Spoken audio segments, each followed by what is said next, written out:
Les épreuves de Coupe du Monde de ski organisées à Crans-Montana le week-end passé ont été le théâtre d'un psychodrame. Les erreurs de chronométrage ont entraîné 2 corrections successives du classement de l'épreuve de descente. Lara Gut-Berami passant par exemple de la 4e à la 3e place pour finalement terminer 6e. Une défaillance technique doublée d'une erreur humaine sont en cause et on va en parler avec vous. Bernard Eschliman, bonsoir. Bonsoir.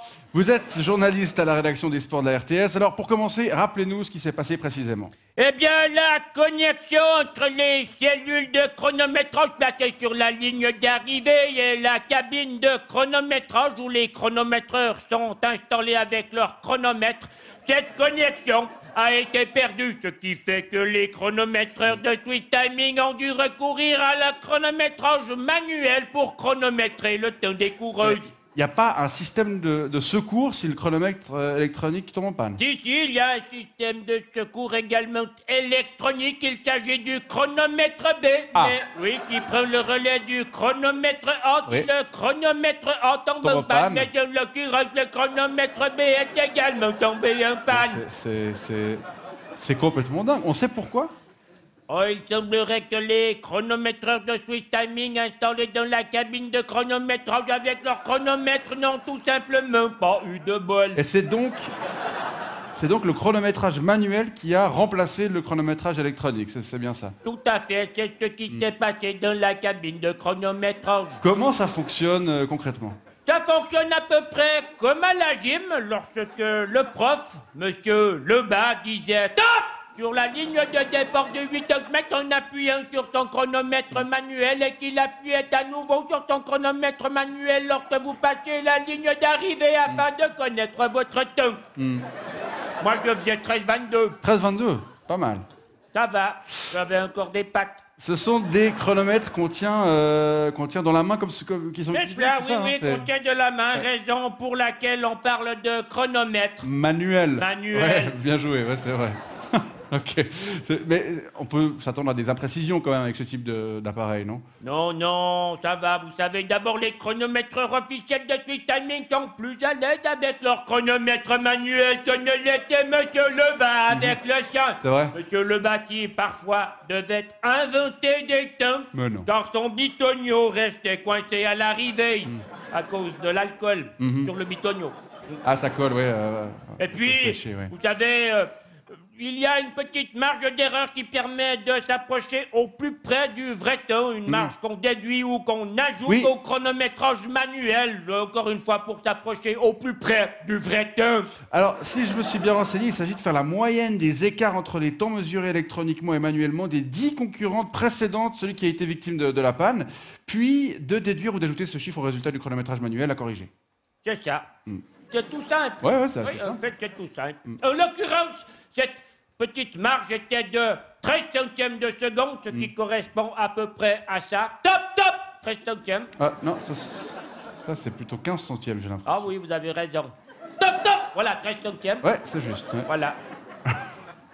13 centièmes qu'il aurait fallu donc ajouter au chrono de Lara Gut, le chrono manuel de Lara Gut. Oui, il faut dire Berami maintenant, alors qu'il a d'abord été déduit, c'est ça le problème. Et oui, raison pour laquelle la belle chinoise est passée de la 3e à la 6e place. C'est ballot. Ouais. Tout ça paraît quand même assez hallucinant, monsieur Eschliman. Au pays de l'horlogerie, on se demande même si on peut se fier aux résultats finaux. Mais oui, on peut se fier aux résultats finaux, vous savez, mais ça n'est arrivé qu'une seule fois, finalement. Et puis, il n'y a vraiment pas eu de bol, comme je l'ai dit, une erreur technique doublée d'une erreur humaine. Ça n'arrivera plus jamais. Et je dois vous dire que le chronométrage manuel est tout à fait fiable. Je pourrais d'ailleurs vous en faire la démonstration.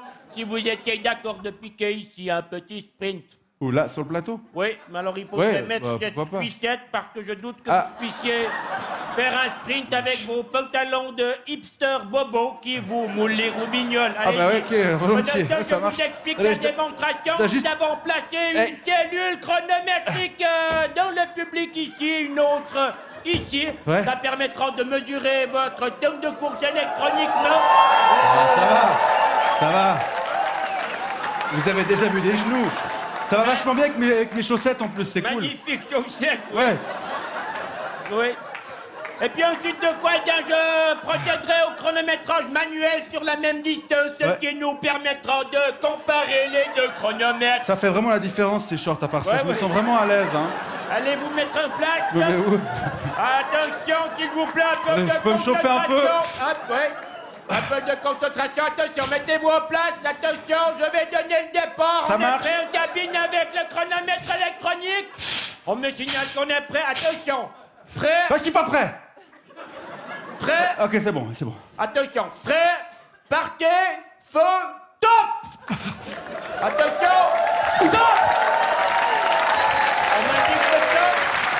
On m'indique le top. Combien? On va voir. 2 secondes, 14 cinquièmes, très bien. Retournez vous mettre en place. Allez vous mettre en place, on va refaire l'expérience avec le chronométrage manuel. Allez-y. Ok.